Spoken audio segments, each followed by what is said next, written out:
A, B? Exemption.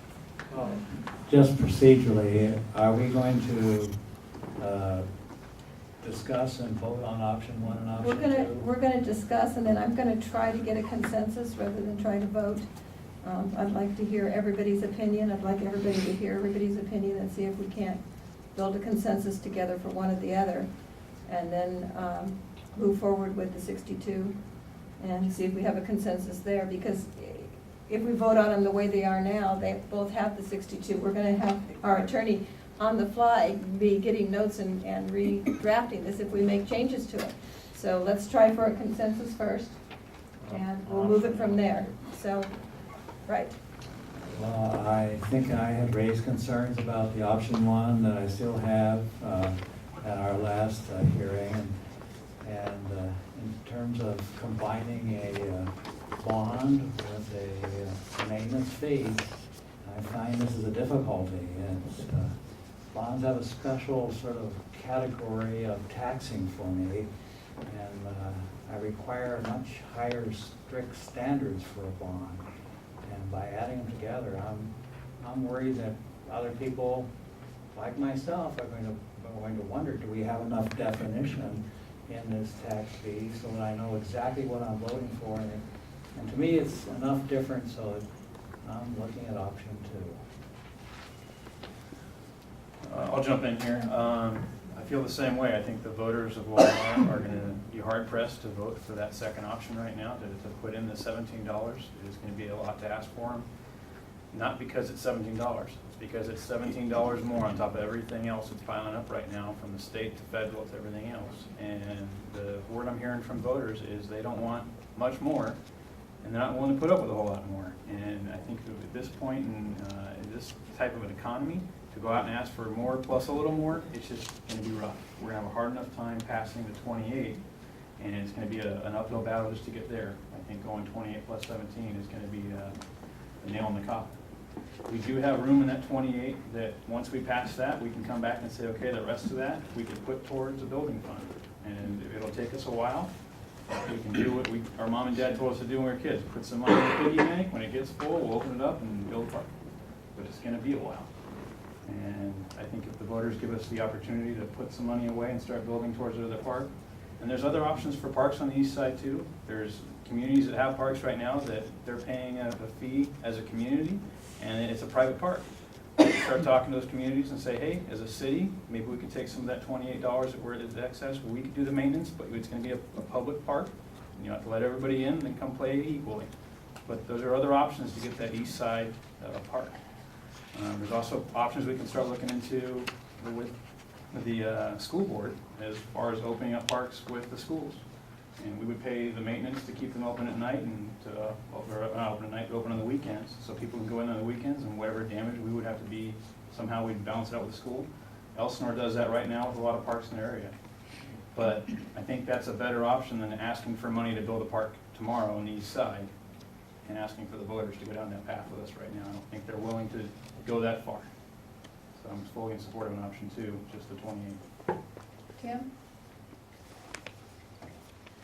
Yeah, I'm all ready for the option two, in the light of other things that have gone on in the area with the county holding back some of the properties that they promised us when we became a city. So I'm definitely not in the way of having a bond issue to purchase anything like that. I think we're gonna have to work those things out with the county and get our property that is due us. And I think that that's the only way I think that it's actually gonna pass is the two at this time, because I don't see burdening everybody with a $17 extra. Although I am in favor of doing something that we've already done, and we should have parks. So, but at this time, this is the only way we're gonna be able to pass it. So option two. Richard? Well, it sounds like, again, I'm on my own. When you talk about what we've done before, Tim, we have already talked about the 28 and 45. In 2006, we voted on 28 and 45. And when we voted on that, we voted on it forever.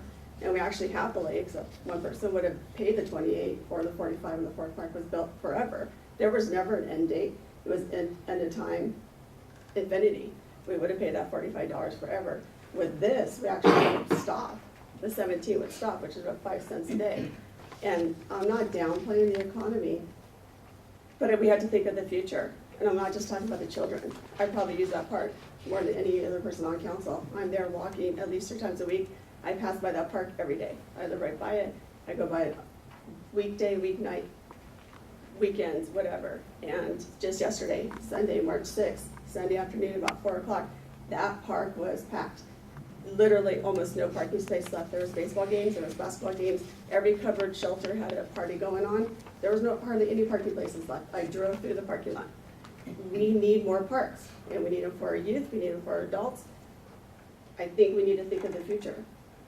And I'm happy, John, that I think the Blue Ribbon Committee did a great job, and I'm happy they support our decision, but I really like to see tax it.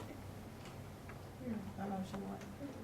Option 1, sorry. Okay. Well, this is tough, really tough, because we do need a consensus, and I tend to agree with everything that Bridget said. The $28 was there before, the 17 was there before, but that word bond wasn't there, even though it was implied, that word bond, and that's what's scaring everyone. And so many people don't understand that nobody's gonna go out and bond their property. Bond, if you substituted that word bond for able to borrow, and understood the city has to be in a position to even borrow or to let bonds, there has to be enough tax dollars coming in to pay that bond. That bond would be 30 years. The tax we had a year ago was forever, like Bridget said. The bond would be a 30-year, and it would be the 17. It's not gonna go up. It's not gonna be a $5 million loan against your property or lien on your property. The city couldn't afford, there's nobody that would issue bonds to this city today for $5 million. And there's no way this city today would take a bond at 12% interest. We're not stupid. But we had to put amounts and we had to put limits in this. And I think it's a terrible shame that a few people have gone out handing out flyers and making it sound like the city was doing something behind your back, that we were going to have some bond that you couldn't pay back, that it would be a lien on your property. None of those things are true. They're not true. The 17 and the 28 is the same as it always was. Only we would have the benefit of someday having a park on the east side, of our kids being able to have a place to go over here and play. And maybe we couldn't afford to build one. You know, I was really upset when I found out that that property was not given to us. I stood there the day that park was dedicated with Supervisor Buster and Bridget and the rest of us, when it was said that was our property and would be given to us. It hasn't, and they have no intention, apparently, at this point of giving it to us. And I think you all need to understand that. For consensus, to get this thing through, I think I'm gonna have to go with 2. I don't like it, and that's not what I want, but I think we have to go with what we can pass now. And like Ben said, we do have a 5-acre park, a private park, but it's big enough for a couple ball fields and stuff, and maybe we can take some money off those people's HOA and use some of this money to maintain and take care of that park and have some options on the east side for the kids. And then at some point, if we can work this out with the county, I don't know what their intentions are now. They're not talking to us, they're not answering us. Maybe that parcel that was dedicated to us as a park will happen. I don't know. So I'm gonna have to go with 2. And to get a consensus, I'm gonna ask Bridget if she can suck it in. Because it's hard. It is hard. It is hard. We wanna see it happen. It is hard, and I know how you feel. Yes, of course. I mean, I do think that, on the other hand, I do feel the council needs to be united front as we go forward to the voters to go door to door and all the stuff that we're gonna need to do. It's important that we have united front, so yes, I will go with option 2. Okay, we have a consensus halfway. Halfway. Now we need to talk about the 62. Bob, do you want to start us off again and just have the same order?